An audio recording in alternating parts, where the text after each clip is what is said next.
Baffled by how the mind and body interact? Do you believe that the mind is actually just brain states? When the brain dies, that's the end of your mind. Nothing survives death. Or do you believe that mind and body are different things? When your body dies, when your brain perishes, your mind does not. It's something different from body and brain, and can go on and have a separate existence. It can continue to live. It has post-mortem life. Out-of-body experiences and near-death experiences suggest that the mind can function independently of the body and brain. These experiences cannot be real if materialism is true. If these experiences are real, materialism is false. It really is that simple. But if the mind is different from the body and brain, what is it? Where is it? And how does it interact with the body and brain? Most people, if pushed, will say that the mind or the soul is something that at death will leave the body and travel to heaven. But what do they mean by heaven? And what do they mean by traveling there? If heaven isn't scientific, isn't physical, how can the soul travel there? If the soul is physical, science would detect it, and heaven too for that matter. Therefore the soul isn't physical, but science denies the existence of the non-physical, and it absolutely denies the existence of the soul and heaven. But science also denies free will, consciousness, the unconscious, subjectivity, qualia, the exact state that preceded and caused the Big Bang. So, let's imagine a world that science definitely doesn't imagine.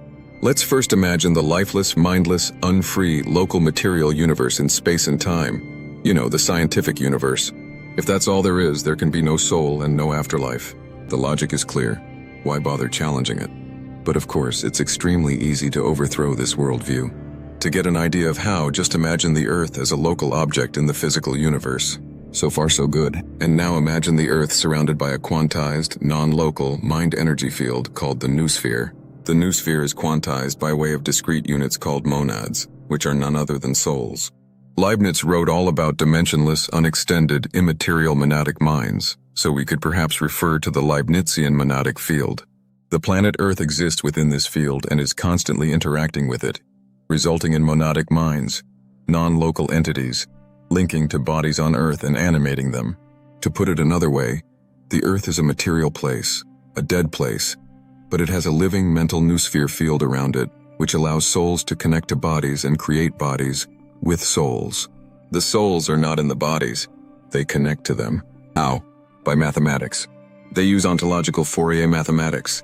Leibnizian monadic souls are mathematical singularities. They are frequency domains made of sinusoidal waves. Bodies are space-time domains. The two domains of frequency and space-time interact via forward and inverse Fourier transforms. Why don't you know this?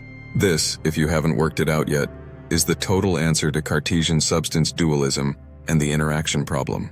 Leibnizian monadic souls serve the role of discrete, unextended Cartesian thinking substances, discrete frequency domains, and they link via Fourier mathematics to extended Cartesian material objects, i.e. bodies, discrete space-time domains. Why don't you know this? Where have you been? The immaterial thinking domain, the Noosphere, is real. Science knows nothing about this domain. Isn't that amazing? The thinking domain links mathematically to the non-thinking domain of matter, and injects subjectivity, free will, qualia, consciousness, the unconscious, and so on into it. Come on, why don't you know this? When bodies die, monadic souls in the Noosphere don't die. When the Earth dies, the Noosphere will not die. It will keep evolving, towards the omega point, the end of the universe, where it will become God. The Noosphere gives rise to heaven, a perfect idyllic mental world, where God resides. Go on, prove that this is wrong. Good luck with that. Why don't you accept it as true? It will change your life forever. Isn't it time to reject scientific materialism and embrace ontological mathematics? Join the smart set. Become part of the evolving Noosphere, progressing towards absolute knowledge of reality. What's not to like? Get with the program.